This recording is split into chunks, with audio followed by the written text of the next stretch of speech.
Are we ready to start? Should we start? Telekoto, welcome to our July presentation.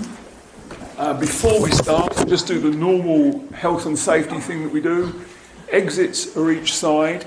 If you go out through the door on the right-hand side, please remember there are steps down. This exit has a ramp down from it. The toilet is out through that side. If you go to the toilet, please be aware that there are benches that are in the playground and they're a bit of an obstacle, so tread carefully. That's my health and safety warning to you. I've also got my trusty torch in my pocket, but it's over there. I need to explain why we've got these microphones, because obviously we're not being amplified. We have a YouTube channel which these presentations are recorded on, and we record each one, and they're there if you want to see previous ones or you want to recap on this one. So that's why, and I act as a human mic stand from time to time. Tonight we've got Brad Lake and Jamie Engelbrecht. They're going to talk about the economic opportunities of hemp, and I think I will hand over to them, and away you go. That's all right. Thank you very much. Kia ora everyone. My name is Brad Lake. I'm one of the founders of a hemp company, or a couple of hemp companies based in Christchurch and up in Culverden. So I guess for the past 4 years we've been looking at certain opportunities within the hemp industry here in New Zealand, and how we can capitalise on the benefits of hemp, and it's led to where we are today, which is we're growing hemp up in Culverden. We've got a drying and a processing plant up there, and we've got 3 retail businesses in Christchurch with a shop, and really looking to sort of like promote hemp as you know, one of the future opportunities for New Zealand. And so I guess my journey began. I'm from Christchurch. I'm born and raised in there. Had a small family farm just out in the Oldhurst, and went down the road to St Bede's before heading out to Lincoln Uni and doing the uni thing. And then I went down and cut my teeth down in Invercargill as a rural banker, and on a grad program. In 2016, moved up to Christchurch, took a rural manager's job, looking after sort of North Canterbury, so I was sort of in Waimak up to Kaikoura, working for ASB, so I was dealing with sort of, I guess, debts between, 1.5 and 20 mil, so sort of like medium to large scale farming operations. And when I first started, we were at the bottom of the dairy downturn, and on top of that we were in, probably as many as you know, probably the worst drought we'd had in about 30 years. So that was started 2017. So it was all pretty, it was, like a really interesting time to come in as a banker, pretty green, and you've been sold this dream, and certainly coming from Southland, it was a completely different issue that I was facing up here with not enough water. But so came in and had a really interesting start. Spent the first year having some really difficult conversations and talking about people's family farms and the future viability of their businesses, and these pretty heavy discussions. And at that stage, a lot of them, there wasn't a lot to hang your hat on in terms of like positivity, or on top of that you've sort of got this sort of like real social divide that was going on at the same time, and it was just a lot different than I was expecting my role to be, and I started sort of looking at alternative options, and not just from like an agricultural side in regards to sort of like how we could diversify farming systems and offer alternative revenue streams, and just look at, I guess, different models that could sort of fit within what we currently, farm and the current systems that we use. And hemp kept coming up, and on top of that, I was playing rugby reasonably seriously out at Lincoln, and went down, tried to crack the Stags, and I had a couple of shoulder injuries. And after my first shoulder injury, spent the 6 weeks after surgery in a bit of a, I guess, a pharmaceutical dose. So just trammies and codeine and sort of just, chilling out on the couch, and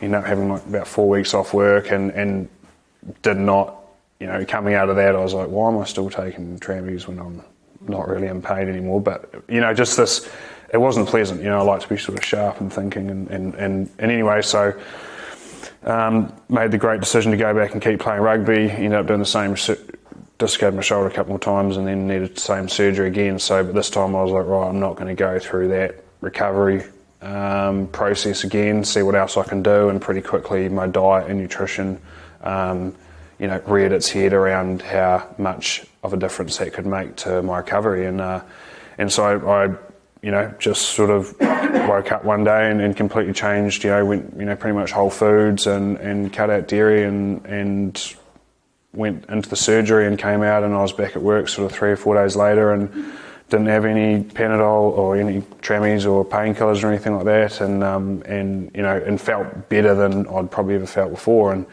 And on top of that, I was still going to the gym and working out and stuff, so I was looking for an alternative protein source, sort of taking a protein supplement, so looking for hemp protein, and sort of came to this realisation that, right, hemp's answering a lot of questions in my day job, and also after work as well, so had a look around and saw what was going on around the States and throughout Europe, and saw how we had this huge growing food industry, and you've also got this really large growing market for plant-based proteins, and thought, why don't we give this a nudge? And I guess at that stage, always my real passion was the farming sector and making hemp available. I had plenty of clients, so I couldn't shut up about it too, who were like, well, this is all great and well, but we need contracts and processing facilities and all the rest of it. So I guess that was always the goal. That was to start with, I guess, the horse before the cart, and to do that, to drive demand, you really need retail ready products, and you need a customer. So that's what we did. We started a company called Beefy Green, selling just protein powders. At that time, hemp was only legal for animal use, so we were sort of selling bags of protein powder to dogs at the farmers markets on a Saturday, and then my business partner, he's a pharmacist. There was the two of us just at the start, and we began to find out how good hemp seed oil is for your skin, but trying to tell people that a 250ml bottle of cooking oil was really good for your skin is quite difficult. So we shrunk that down to 50 mils and then sold it for $10 more, and it seemed to work. So we first experience in skincare, but also in marketing. So that was our first two businesses, and I guess just grew from there. We were lucky enough to win we won a food starter competition in 2018, which was with Foodstuffs South Island. So that was the prize was a package to deliver a food product onto the shelves of every single New World across the South Island. So I'm a banker, my business partner's a pharmacist, and the night before we whipped up this incredibly dusty sort of protein bar thing, and we managed to take out the competition. I can tell you it was not because of the food. It was because of this, pretty much. We sold the vision of what the Canterbury Plains could look like, covered in hemp, and not covered in hemp, but alongside everything else we do really well in the ag sector in Canterbury. And this photo is taken up in Waikari. This was 2 years ago, and as you can see, there's not a heck of a lot growing around the place, but this is a dryland crop of hemp. Not necessarily the greatest yield on seed, but as you can see, it's still growing, and some of these plants had tap roots up to a metre deep into the ground, so they're just chasing that water down, and that's where the passion and I think the real necessity for a crop like this as a mainstream option for farmers is really critical. So I might get you to move on. So I guess, as I said, we started with Beefy Green. This was us at the farmers market. So, in my day job, I was driving around handing out bucket loads of money to farmers, and on Saturday I'm here taking $2 and $3 coins in my Swedish sort of Slavic flared hemp jeans that we found out of some Eastern European countries, and that was a start. And then I guess here we are. This was early in the year. This is our processing and drying plant up in Culverden, and what has been an absolute dream come true. To see something like this that previously wasn't here a wee while ago. And I think there's if you click on that link up there, there's quite a cool video, I think, on that hemp farm video. Can you see that?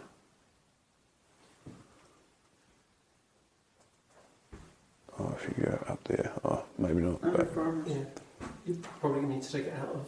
yeah. If you press escape. Here it goes. Yeah, click on that. I might be on a different screen.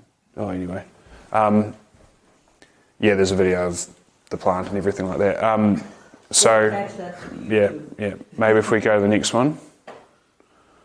This is our sign to slip to the next slide. I don't know. Yeah. Just don't get. We had a skincare business and our food business that we started off with into foodstuffs, and that was like a huge opportunity. It also gave us, the justification to go ahead and start to look at our own supply. So we were getting supplied out of Midlands, down to mid Canterbury, and I guess probably a little bit of history about hemp in New Zealand. Or even about hemp really, but.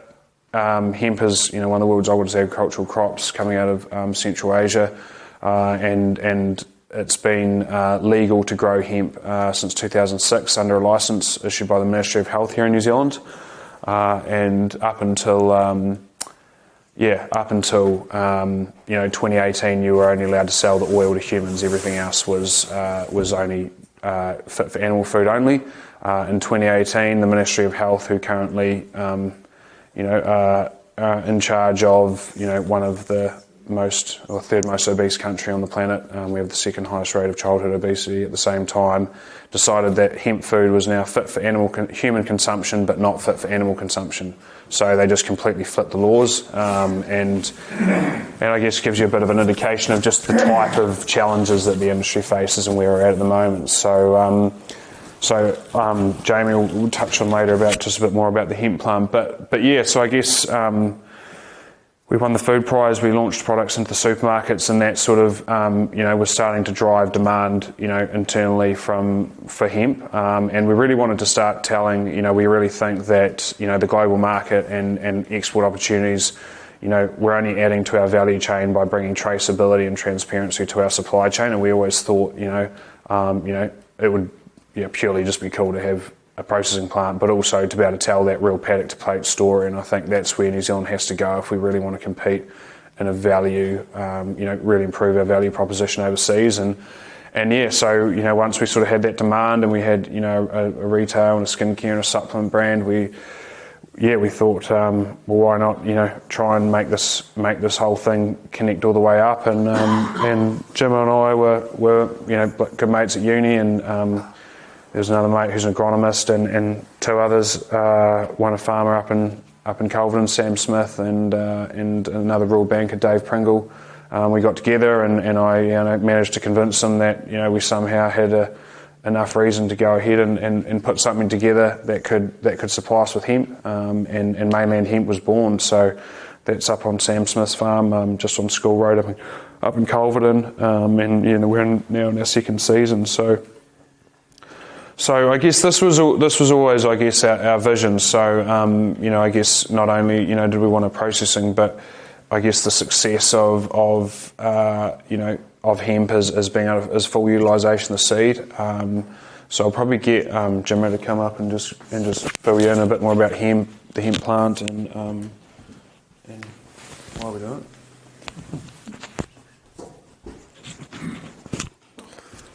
For sure. So, hello everyone. Obviously, I'm Jamie and head up the Mainland Hemp team. So, just to give a bit of an overview of how I became part of the picture, and general overview of how the hemp plant grows and is processed is sort of my objective.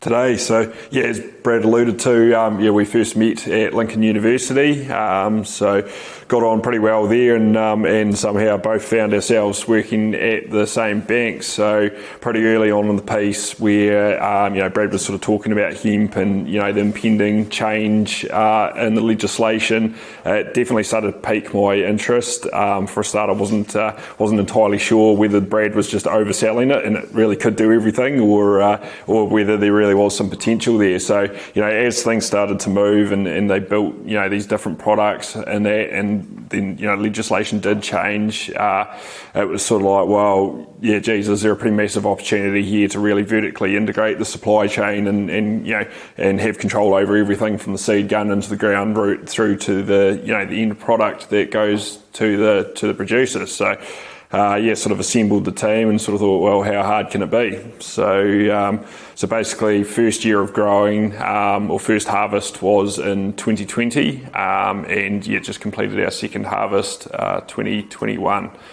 Within that time, you've grown about 170 hectares of hemp altogether, and to varying levels of success. Sort of first year was casting the net quite wide, trying everything from dry land farms of people that had never really grown a crop before, through to irrigated crops, plants, and people that had cropped year on year. So basically, out of that process, what we've found is that the most consistent crops enjoy good sunlight hours. They like free draining, fertile soils, but ideally with irrigation. So that's sort of in the year just been, or the harvest just been, that sort of where we've predominantly gone for, and hence up around Culverden and Hamner Springs is perfect growing conditions for the crop. So basically, hemp is what we call a short day crop. So we're looking to plant it at the end of November, start of December, and then you're harvesting sort of mid to late March. So for that reason, it works in really well with a lot of different farming, a rotation. So for example, you can have a winter feed in there, leave the ground fallow for a bit, put the hemp crop in, and then you've still got enough time afterwards to go back into a permanent pasture. So, what we found is that it actually works in well with a multitude of different farming systems, and, whether that's, putting in a large area or, just sort of trialling a bit as part of your rotation, I think it holds appeal to a lot of different people. Some of the other things that we picked up in the first year was that really small areas got pretty substantially damaged from birds. Obviously, you saw that first picture that was there, where everything else was completely brown, and you've got one field of green standing up. It's a pretty big beacon to the birds. So we found that by growing in bigger areas, sort of 10 hectares plus, definitely mitigated a lot of that. So basically, seeds going in the ground late November to early December. It sort of takes a wee bit to get established for a start. By about 30 days, it's about gumboot height, and from there, it's really no stopping it. Obviously, there's the connotation to its cousin marijuana being called weed, and that's for a pretty good reason, because once it gets to that height, sort of within 100 to 120 days, it's same height as me, so it's a pretty phenomenal crop to watch grow. So it's growing through, and then so the part that we're really focusing on is the seed. So we're going through when it matures and putting through with a combine harvester, going through, and we're aiming for sort of around about 1,000 kgs a hectare to provide a decent return. From there, so we're harvesting at sort of mid 20% moisture. The key is to get that down to about 8 or 9% moisture pretty quickly, otherwise you sort of run into the risk of combustion. So the Smith family has put in a big Alvin Blanche conveyor dryer. So that's sort of part of what you saw the silos there before. So going through that and drying everything down. From there, it goes through seed dressing. So that's basically taking out, any foreign material and then sizing the seed, depending on, the bigger ones we're wanting to use for hearts. The smaller stuff generally goes into oil. So that's a lot of that is done in Culverden as well.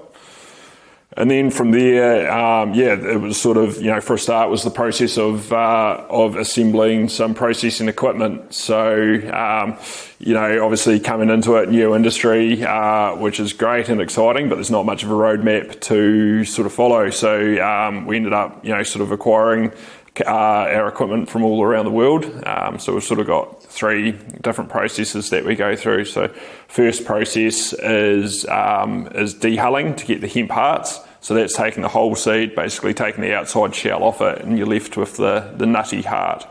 The sort of second process is, so the heart is a product in itself, and we sell them raw, as well as them going into, they were in the hempy bars originally.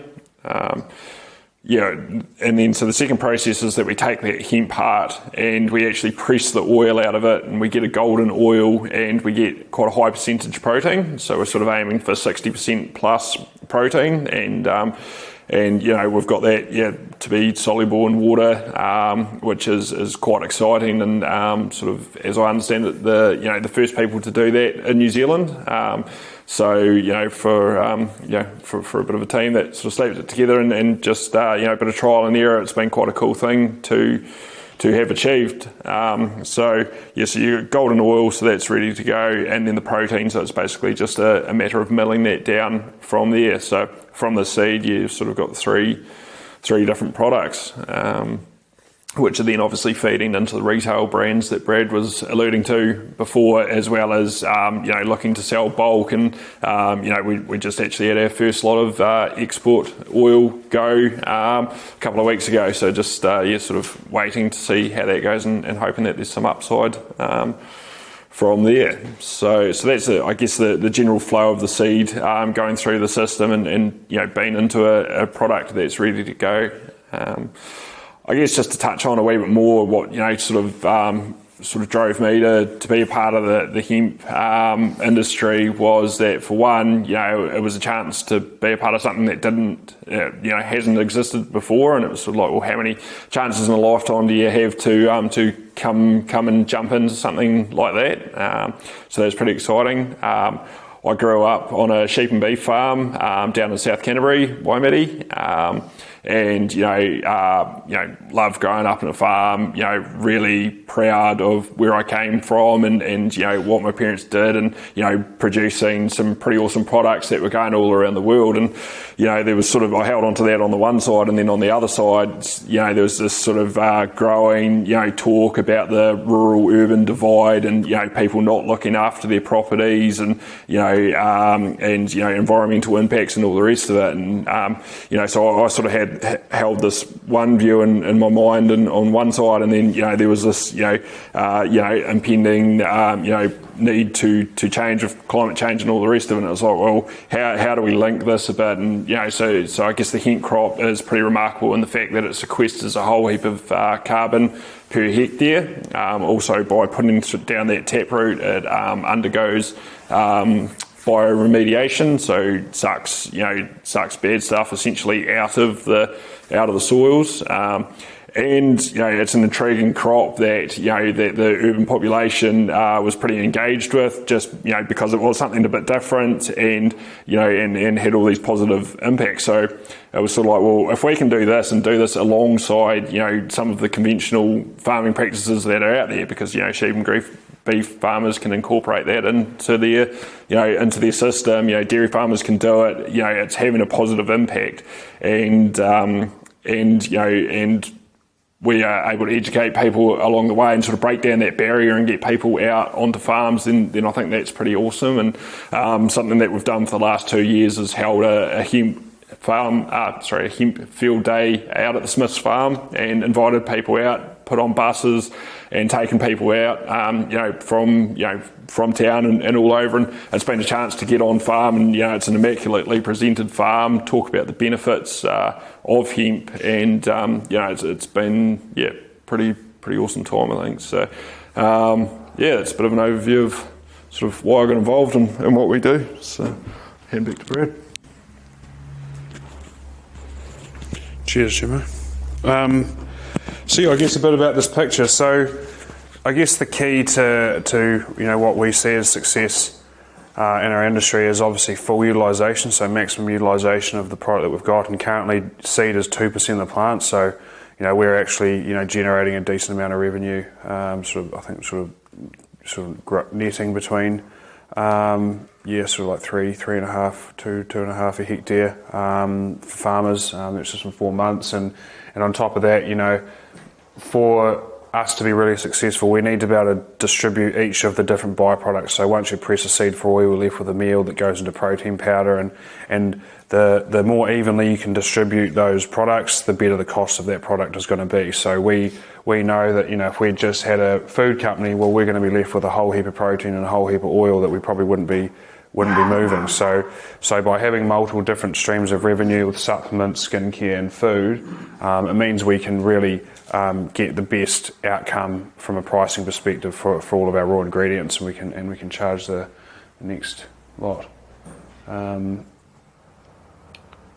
So I guess Jimmo's just talked about Mainland Hemp, and I think that's really formed the foundation of the business. Now it's really set the business up for the future, because now we've got access not only to the seed and that whole traceability transparency story. We actually intrinsically understand that side of our industry, and I think that's really important when you're doing a food product or you're doing New Zealand product. I think we really want that connection as strong as possible, because we can go to Mainland and our agronomist and ask questions very specifically and understand it really well, rather than sort of not knowing where our food comes from or not knowing how it's grown and all the rest of it. So that's really important. It also sets us up in the future as legislation changes, that when we get into medicine or therapeutics or more industrial uses, stock feeds and things like that, then we've got the opportunity to do that. So it's just really us about keeping up with regulation, and as legislation changes, be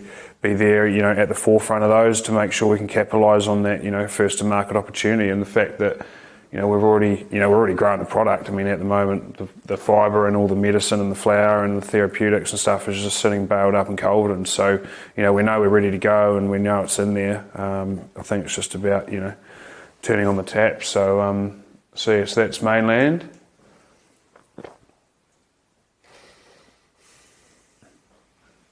So this is the Brothers Greens. The Brothers Greens been, I guess, the business we've made probably all mistakes on, and it's I guess a food business. The food business is very, very hard. It's very tight margins. You're dealing with large volumes and just highly competitive. We live in an abundant food country here in New Zealand, and for us, when we wanted to do something, we want to do a healthy product. We want to do a snack bar that any child in New Zealand could pick up and eat, and we know the net effect of that food choice is going to be positive rather than negative, which is not what you find in a lot of the food products on our shelves. And on top of that, we put it in compostable packaging as well. We're pretty big on we just don't use plastic where we don't need to, and we have compostable pouches and compostable home compostable. We I've had in my compost 30 days. It's broken down, and so doing on top of doing a healthy food product and doing this packaging, all of a sudden pricing sort of starts to take play, and I think that's what you realise when you're trying to do something really good, that quite often the cheapest or the easiest option is so much cheaper. It really differentiates you in the market. And so, I guess, going through that process, we're in, Foodstuffs North and South Island and a whole lot of food stores across New Zealand.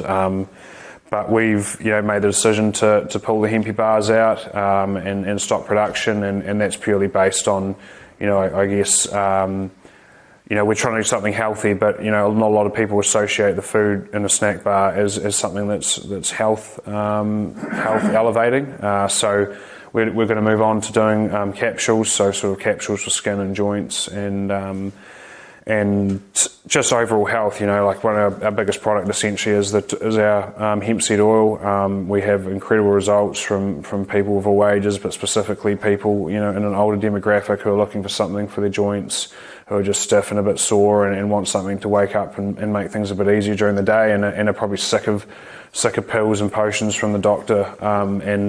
And you know, my grandma, she's 83, and it's taken her sort of about 4 years for me to finally convince her that her grandson leaving, you know, the banking job and a car and a phone to sell cannabis to kids at a farmer's market was a good idea. But she's finally started, you know, taking the oil, and she's gone from only being able to walk 40 minutes and sort of having to pull back from a garden club to being able to go and walk 2 or 3 hours again. And that's purely, you know, you're never going to change your diet, but, you know, a tablespoon of hemp seed oil has done amazing things for her. And I mean, how many people around New Zealand are at a state like that could just, you know, it's just an oil out of a seed, you know, it's nothing spectacular, doesn't go through any amazing processes, but you know, making this stuff accessible, and that doesn't just come through physical access, but it comes through, you know, social access, you know, giving people confidence that what they're doing is not supporting weed, it's not supporting THC or marijuana, we are 2 separate industries, 2 completely separate products, and that's how we want to remain. You know, we think,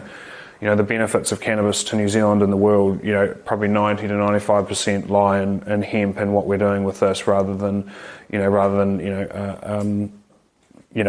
heavily influenced plant like marijuana. And, you know, personal choices aside, you know, it's just 2 completely different things, and that's what the position we want to take on it, and we want to promote that and make this as accessible across New Zealand, because quite frankly we're facing a health crisis in this country that is probably beyond belief once you sort of dive into it, and if we don't change something drastically, well, you know, myself and probably my kids are not going to have a public healthcare system worth anything. So yes, that's our food company, and we'll go on to the.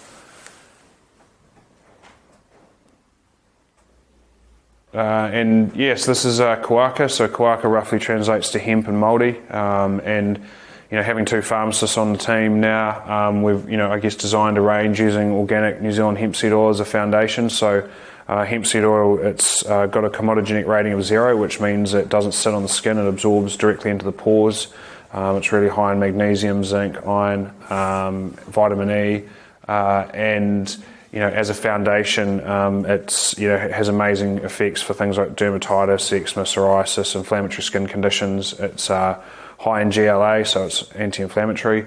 And so yeah, and again, really wanting to sort of start to, you know, obviously utilise the New Zealand story, but also get into the organic side of it as well. You know, the fact that we don't need to use a lot of inputs to grow this crop, you know, from a chemical aspect. And I think, you know, that's going to become really important as we move, you know, further into this transparency of our food supply chain. Is like, well, how many times is the chemicals coming into contact with the food that we're putting in our body, and what effect is that having on our long-term health, and whether or not, you know, the science is there to back that stuff up. We know it's having some kind of impact, and you know, if we've got a food here that we can, you know, or a product here that we can grow here in New Zealand, we deal with a company out in Leaston who mill our protein, and they're saying that that they've got, you know, German companies coming to them wanting to grow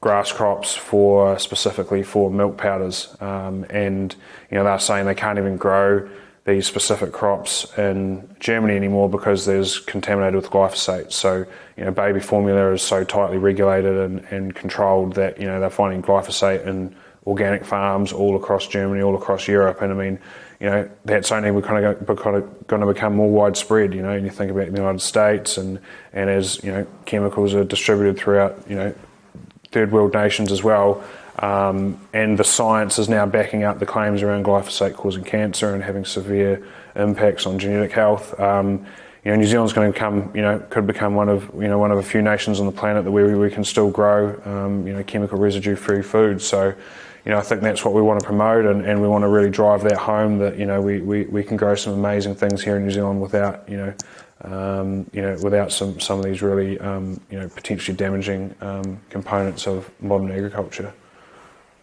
This is original Canvas. So, so working at the farmers market in sort of these like Russian, Slavic, wide-flared jeans was not very good for my social life. So we made the decision to try and find an alternative source of clothing. We found a young designer down Dunedin. She did a project on hemp clothing, so we sort of decided to see if she could make us some hemp clothing, but unfortunately, clothing is not quite as simple as just whipping it up out of thin air. Little did we know, and we said, well, if we just buy the stuff, fabric, can you make it then? And she said again, no, it's more complicated than that. And then we finally said, well, if we just start a business up here in Christchurch, can you please make us some clothing, because it was not working. So yeah, original Canvas was started, and I guess this is just another aspect of the crop, the fact that it's got, it's nature's strongest fibre. We've got ranges here, using, organic cotton and hemp blends, all made in China currently. China grows over 50% of the world's hemp. They did not follow the US into prohibition, and so we had a range of clothing. It's an amazing apparel. It's breathable, it's antimicrobial, and again, it can be grown. Cotton is 2% of the world's agricultural crop, but it uses 20% of the world's insecticides and pesticides. So we know that our clothing is the second largest polluter on the planet. We're having a massive impact. How many of us are wearing polyester or nylon or essentially petroleum-based clothing fabrics? We really need to be looking at natural alternatives. And luckily enough, Carfields and New Zealand Yarn have got together and they've brought in a decorticator. So currently I think in the final sort of like trial phases of producing, hemp and wool blends, crossbred wool blends in Christchurch, which is incredibly exciting. And you think of the potential not just for crossbred wool, but for fine wool as well, blended with a fabric like that. And we used to have a amazing flax and textile industry here in New Zealand, and obviously we got rid of that, and it'd be nice to sort of start to get back into some of the manufacturing ourselves here in the country, because wool and hemp seem to be a match made in heaven from a textile perspective. So next one, and this is Ritual and Rice. This is our most recent sort of venture. So we found the protein for the first time. A lot of people associate hemp protein powder with being really gritty. Traditionally, the hemp protein powder has been green. It's been derived from the whole seed pressed for oil. So once we press the whole seed for oil, you're obviously left with the meal, and that's what we refine down and turn into a protein powder, which is about 43%. The process Jim was talking about before was we're now de-shelling that seed and then pressing it for oil. So we're getting a golden oil, but the byproduct of that we're getting is a soluble 70% protein powder, plant protein powder, which has completely changed the game from an ingredient perspective, because now people aren't relying on rice and pea protein imported out of Europe. We can, in Australasia, we sort of believe we're probably one of the first really competitive plant protein powders or supplement or ingredients on the market, and we think that's really exciting. And as I said before, regardless of your own personal views on plant proteins and stuff, New Zealand, we're a food producing nation, and we should be capitalising on any new food opportunities, and not burying our heads in the sand and pretend it's not coming. And it doesn't mean to say that it all needs to go one way or the other, but I really think having a green, a red, and a white protein offering to the world as a food product is a fantastic diversification strategy, and I think will only mean by basic economics that the food that we do produce, the white protein and the red protein in the form of meat and milk, are only going to be more valuable in the open market, and it means we can de-intensify and start to focus more on value rather than volume. So this is us. We've produced a flavoured protein powder essentially, and really just trying to get into that space of athletes and lifestyle people who are just interested in getting a bit more protein, especially if you are plant-based, or looking to just just have more diversity in your diet. There's a lot of people who are lactose intolerant, who can't tolerate A1 dairy milk, and who are looking for alternatives. So this is the market we're trying to hit. And again, it's just another avenue for education around. It's a complete protein, one of only 2 plants on the planet that's a complete protein, highly digestible, and as you can see here, it tastes like absolutely delicious. So yes, that's our protein powder, and then.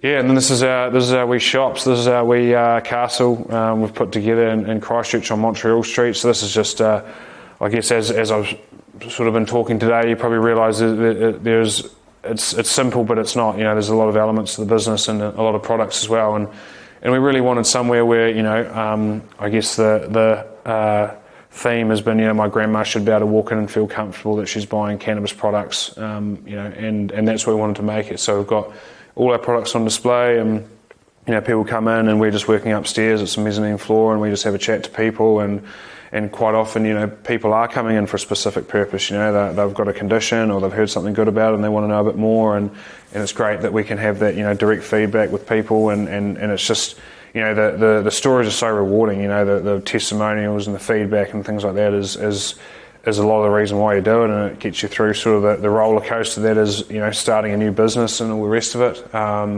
And it's incredibly exciting that, I think really Christchurch is becoming an ecosystem of change, and I think, hemp and Christchurch and Canterbury is probably one of the most hemp literate, parts of New Zealand, I really believe, and I think that's only going to grow. And, we've got fantastic irrigation, great farmland, great resources here in Canterbury, and we really think this is going to be, the centre of probably the future of hemp in New Zealand. So, next one. Is that it? So I guess a little bit of the learnings, I guess there's always, the great story about, wanting to do good in the world, but reality is we live in a capitalist society, and you've got to make money and be successful if you want to survive, and so I guess this is a wee bit of learnings, for anyone out there. I don't know who's in the crowd, but I guess in our short 4 or 5 years in business, this is what we've learned. So taste is king. It will, override anything, no matter how good for someone is. It's got to taste good. I guess unique formulations and things like that. So how can you differentiate yourself from alternative products? Of similar. There's a lot of people out there selling hemp seed oil, but how can we, add something to it, or define it some other way? And then I guess we're moving into this real new phase of how we view food. Food is no longer just a tummy filler or just a source of energy. Food can be medicine or a poison, and that's where I think we're going to really look to focus, is that you can really I guess change the direction of your journey into health through what you put in your mouth, surprisingly, and we think that the product that we're producing can make a long way. It's really high in micronutrients. It's got 30 grams is 100% of your daily requirement of magnesium, iron and zinc, and that's where we think the future of food's going to come from. And I think New Zealand, being an amazing food producer, with the conditions that we have, I think if we can add more value to our products by looking at this nutritional medicine aspect, I think that'll be really powerful. Again, just the omega-3s nutritional profile is as a food producing nation, I think really important. Probably for us, focus was pretty hard to do at the start. I mean, when you're given a crop that can do so many different things, you're sort of just taking the shotgun approach and try and hit as many as you can. But I think we've refined it down at the moment within some reasonable boundaries. And hemp's not enough to, as much as it's a great story and everything, it's still not good enough to sell a product. You need to actually have a value proposition for the customer, other than just the fact that it contains hemp. You'll see hemp in everything from flatbreads to deodorant and all the rest of it. So that's never going to sell a customer. It needs to be, why is that hemp in it, and what does it actually do for you? And for us, I guess we come from we're new to business, and we haven't, luckily enough, touch wood, been burnt yet, and so collaboration we've found has been probably our greatest, one of our greatest skills, and is working with others and working within the industry, and just being really open about what we do. We think this information is widespread, and we think that New Zealand is not going to be the end goal for where we want to finish up. We want to be exporting and making some big waves globally with the product that we think we've got, and we just think collaboration is critical. I mean, why would we want to operate in a silo and forget about all the great things everyone else does, and not try and take everyone with you on that journey? So we found that to be really, really powerful, I guess to finish up, I guess for me this is it's just purpose. It's you get to wake up every day and work with cool people, and it's something you've created, and it wasn't here before you got here. And on top of that, we until science proves us wrong. I think we're on the right side of the ledger with human health and with environmental health and with dealing with farmers and all these social issues, and it makes it bloody easy to get up in the morning, and it's a heck of a lot of fun. And I guess we only ask, it's the reason we do this is we don't want to just come and present this information and just stop here. Like if all of you tell 10 people, then we can really start to make some change, and that's what it needs. I don't think it's going to come from the top. It's going to come from us, the people on the ground, and then we can finally see probably what we'd hope would be in the next 10 years a fully legalised, deregulated hemp industry, and hopefully there's 50 businesses like ours all over New Zealand growing a heap of hemp, and it's just as widespread as wheat and barley. So so thanks very much for your time tonight. So it's always a pleasure to come along and have a chat. So you always find some pearls of wisdom, and yeah. So any questions or? Before you start the questions, can I just put the heat pump on? Right, I have to tell you, we can't find the remote for the heat pump. So, good to go. Thank you, Jamie. Jamie's there, she's there.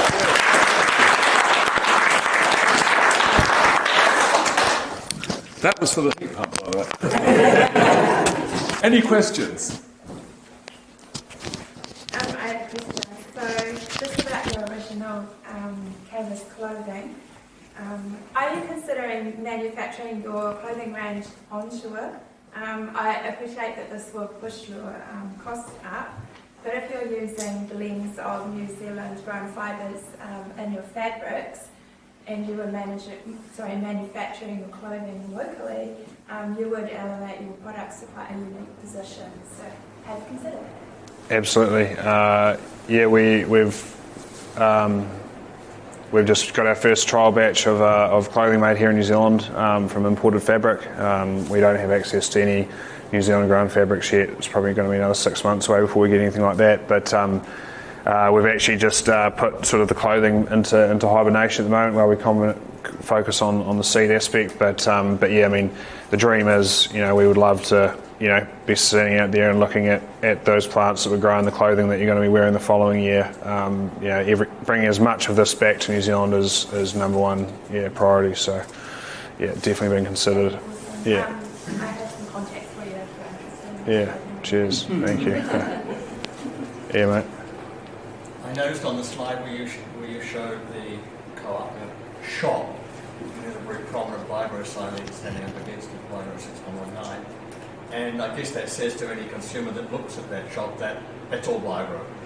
Does that mean that you don't accept conventionally grown hemp, or do you accept other hemp, or does the conventionally grown hemp not go into the shop, or how do I understand? Oh, no, that's purely just for the skincare range. So the skincare range just uses BioGrow certified organic oil. Everything else is just traditional. Okay. Yeah. Just that it was at the shop and there was the yeah. t-shirts were hanging at the back. And, yeah. Oh no, it's got Koaka on it. It says Koaka on the. Just Koaka. Yeah. It's a requirement for sort of like cosmetic healing, that sort of pseudo viral certification. Richard. A couple of questions. One is, why is it not legal to grow it for animal feed? Because that seems like illogical. Yeah. Look, it's understandable when you don't have any understanding of what you're dealing with. So I mean, their issue is believing that there could be traces of THC found in the meat and milk when it's exported overseas. So it's purely based on, we get all our stuff tested, it's got to come in less than 0.3% THC. I mean, most of our tests come in half, if not more, less than that. We've had results from our seed showing that it's traceable, but it's not quantifiable, it's in such small amounts. And then for that to obviously be translated then into stock food and then somehow then be traceable into meat and milk, that would have to be then, it's, if you look at it, for 5 seconds, yeah, probably there's enough reason there. But I mean, I think as we were having the conversation before, I mean, there should be recognition that, hey, yeah, that's potentially an issue that we need to obviously understand and be able to sign off on. But on the other side of that is, it's a fantastic animal feed, and we're importing hundreds, if not millions, of tons of palm kernel into this country to feed our livestock, and we've got this crop being burnt and ploughed back into pasture every year because of this law. So I mean, there should be, equally an investigation and justification for that position, so that we can actually make an informed decision. Because why would we not want to be actually understanding whether it's a possibility? And even if we could differentiate between companion animals and non-livestock, or stock that wasn't being fed to humans or exported, the legislation sits with the Ministry of Health, so they've got no real comprehension of what an agricultural crop is. They're very much siloed into human health and treating it as a medicine, and for all the compounds in it. So, But you say they're focused on human health, so what have they got to do with the animals? I don't understand why the Ministry of Health is treating on... Well, because cannabinoids are classed as a medicine, so because it contains cannabinoids, it's classed as a medicine. Is it Those cannabinoids. to animals in training? Don't know. Great question. Because if it is, then that presumably is here in Chinese food. Yeah, I don't. Yeah. It just doesn't make sense. Richard, you had to say... Yeah, a couple of questions with two hats on. One is my medical hat, 'cause I'm a GP. I was interested in your comments about its effect on arthritic joints. What's the pharmaceutical basis of that? What's the active ingredient? Do you know? Gamma-linoleic acid. So the omega-6 is anti-inflammatory. So so that's yeah. And the second is my Green Party hat on, because I was a Green candidate here in Kaikoura.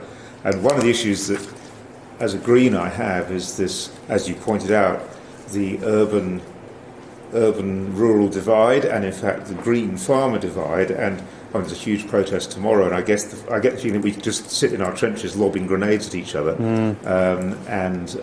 So it's great that it sounds like you're at that cutting edge of trying to see what the problems are in terms of the environment, and trying to find a system where farming can thrive and people can make a living out of it, but we're not stuffing the environment up. So my question, I guess, is what sort of pushback do you get from farmers? What sort of reaction do you get to you coming up and saying, look, here's a new crop? And the farming, farmers want to grow it. I mean, Right. it's not I don't think, not once have I ever had a farmer turn around and say, oh, I'd never grow a crop like that. They just, I think farmers are, my experience has been they're far more open-minded to most things than not. But I mean, the reality is they face realities of economics, and they're in a lot of debt, and there's a lot of pressure financially on farms, and changing systems is complex and can be expensive, and there's risk associated with that. So I mean, your motivation to change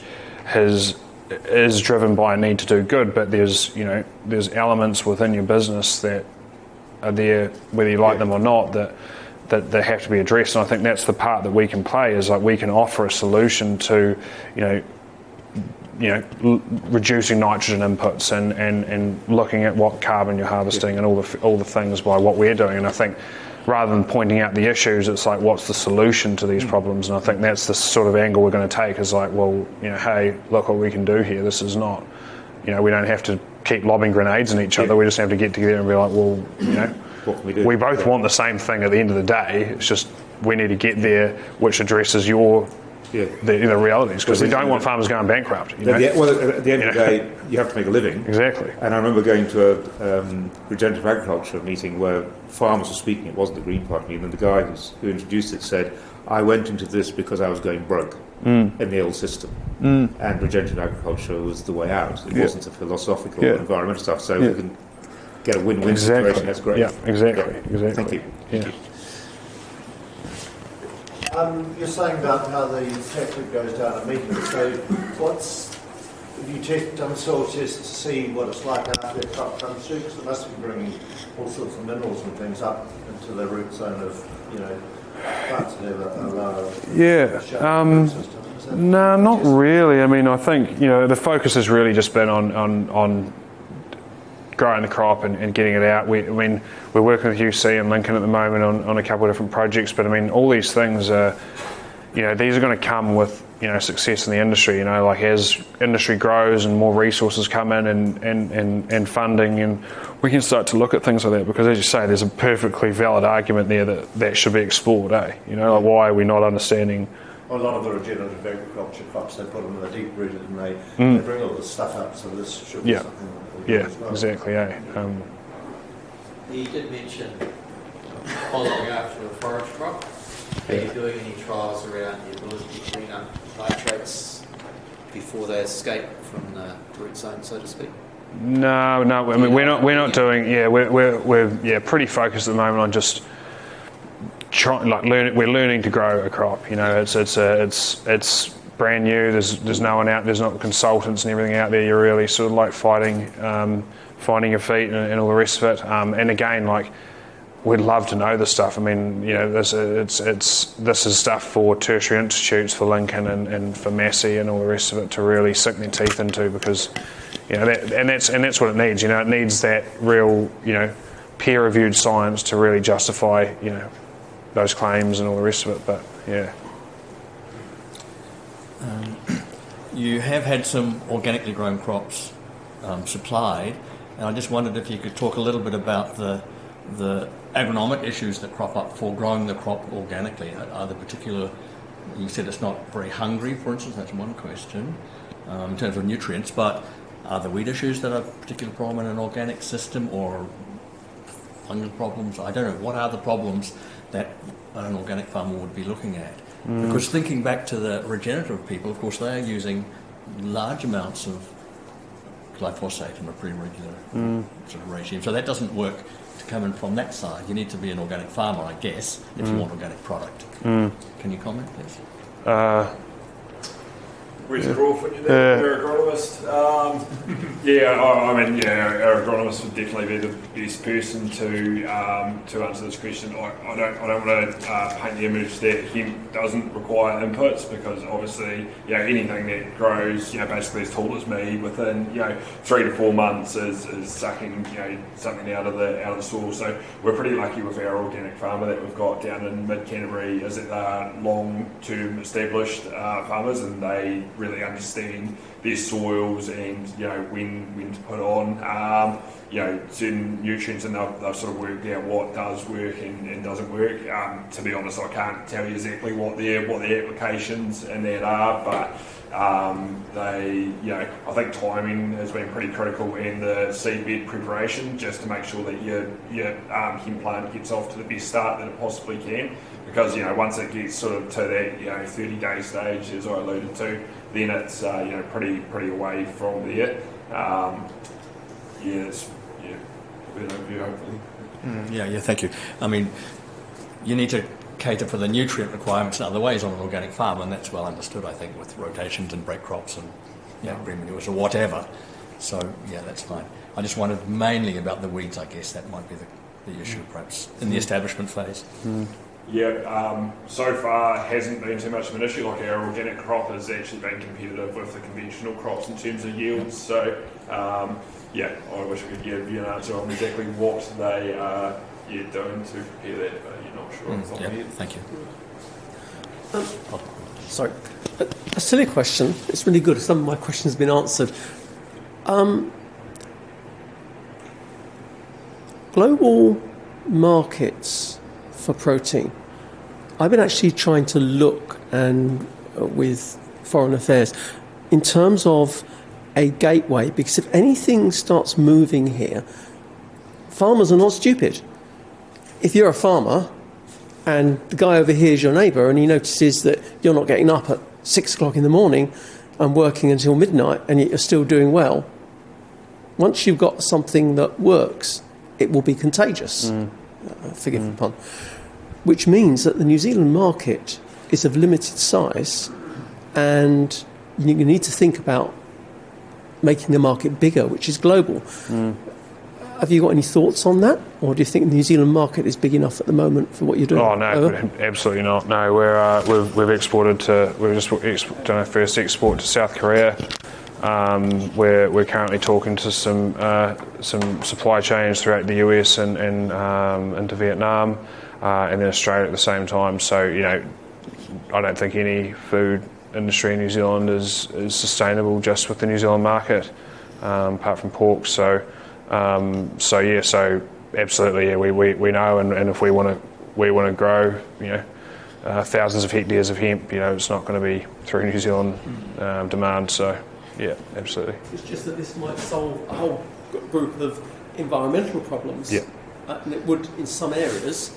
Let's be boring. And the Fonterra Act has actually made it's subsidised dairy in places where maybe it would not normally have been.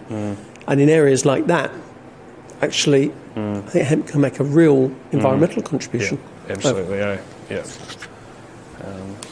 But again, the whole thing is just stems to demand. Like you've got to be moving product if you want to make it something that's substantial.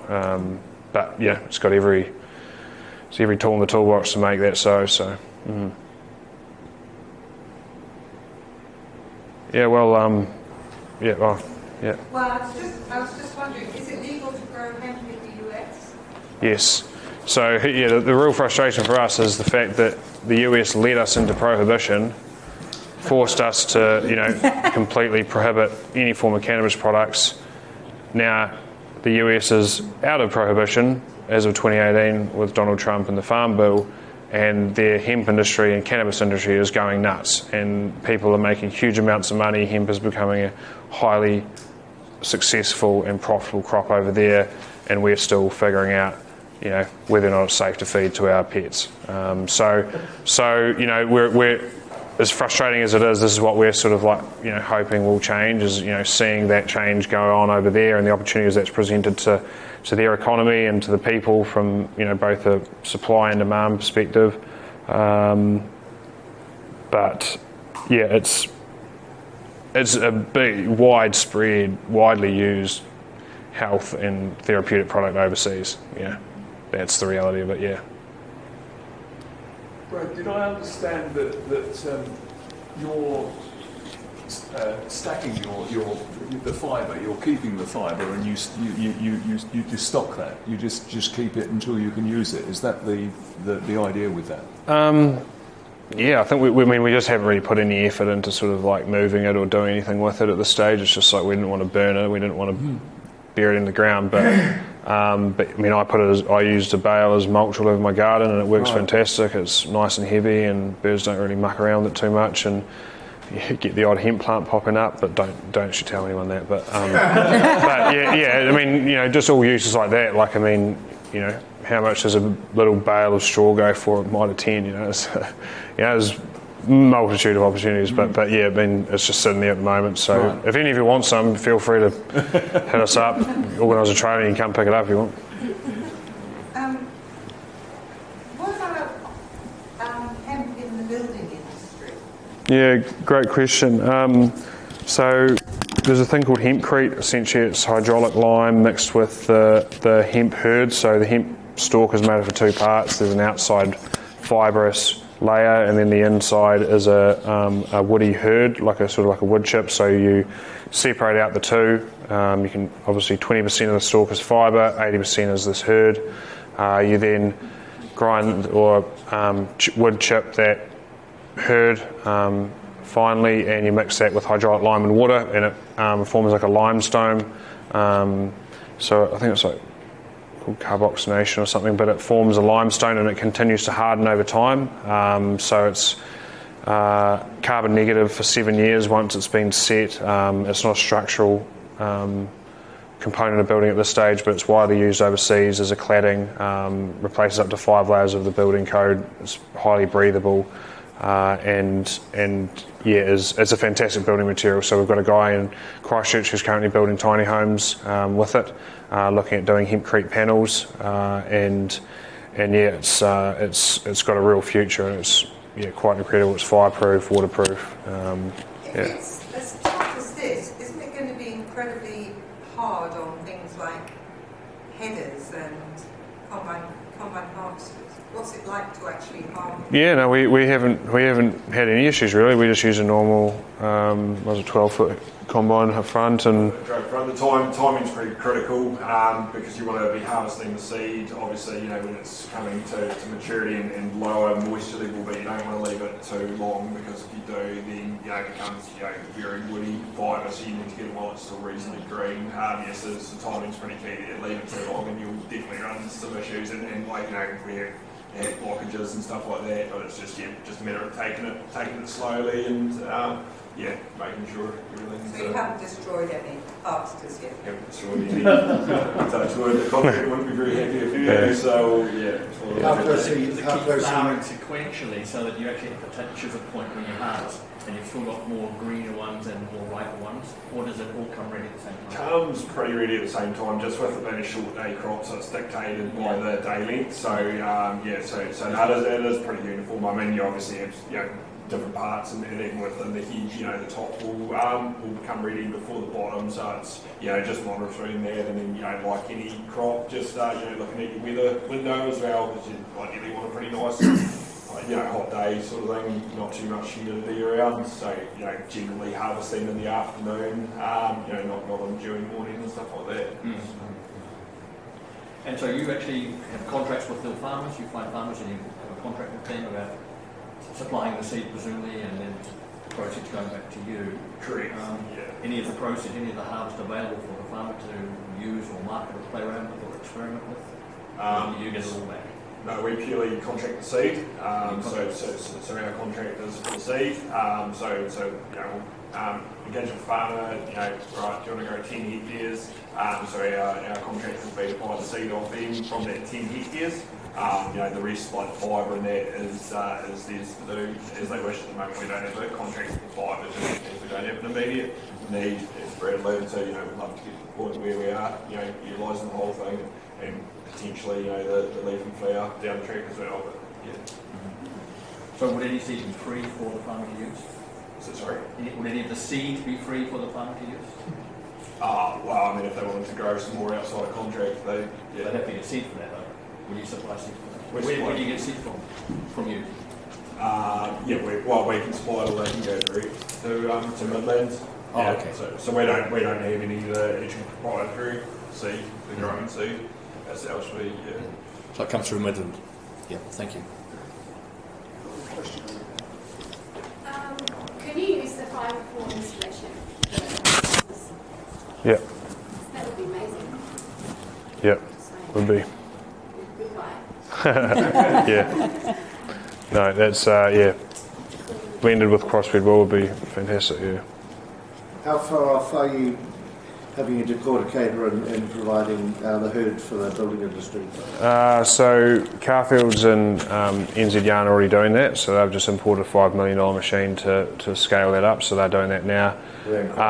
In Christchurch, yeah. So not a huge priority for us at this stage. We'll just concentrate on what we've got going on at the moment, and then I guess potentially when the time comes we might look at it further down the track and obviously see what we're doing with their byproduct. But as you say, like collaboration's key, and if we can just utilise their machines and supply them, and from our perspective the most important thing is that someone's doing it. It doesn't matter if it's us or them or whatever, but yeah. Just a question related to that. Have you done any numbers on how much carbon is present in a hectare of hemp? Yeah, I do have a calculation somewhere. Into a building material, insulated building, it's basically permanently sequestered. It is. Yeah. So is it worth looking at, or is it such a small number? No. Well, I mean, 80% of the stalk is essentially carbon. It's a woody chip. So you've got fibre crops probably growing 15, 16 tons of fibre overall. 80% of that's going to be carbon. You're talking about maybe 10 tons a hectare. $3 a tonne for carbon. Yeah, exactly. So getting this included in the ETS scheme would be amazing, and that's what we want. What we want to happen, but we need the science behind that, and there is some science out there. There's some papers and stuff like that on it, but as you say, it's a huge opportunity. Imagine if all the farmers are getting paid $40 a tonne, another $400 a hectare for every hectare they grew on top of what they're already producing, it makes it pretty competitive. Well, especially when you've got these huge incentives to plant forestry all over Yeah, the place. yeah, You know, yeah, it's ridiculous. yeah. That's mind blowing. Yeah. Yeah, because it's the growing phase where you actually sequester the carbon. That's the most efficient way to do it. Sorry. I was involved in the design of the carbon trading scheme, and I'd never realised that you could use hemp like this. Exactly, and that's what do you we do? want you to do is talk about this like you've got nothing else to do. Is anybody lobbying? It would be the Climate Change Commission or the Parliamentary Commissioner for the Environment to actually include? Don't know. No. Yeah, we're involved. We have connection. We talk with the New Zealand Hemp Industry Association, but again, it's resources and funding and energy. We're flat stick doing what we do, and I'm not sure 100% sure about commissions and things like that. Yeah. Well, again, thank you guys very much for listening, and please, have this discussion with your friends down at the pub, across the dinner table, and at the hairdressers, and make sure there's plenty of people know what we're up to. So, cheers. Well, thank you. That's really as usual, we have our normal gifts for our guests. We've got a bottle of wine each. A cake each, and a card each. Thank you very much. So thank you.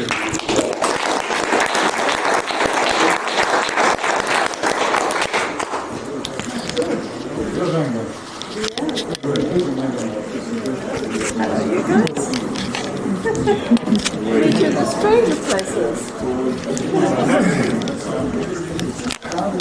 Yeah, that's I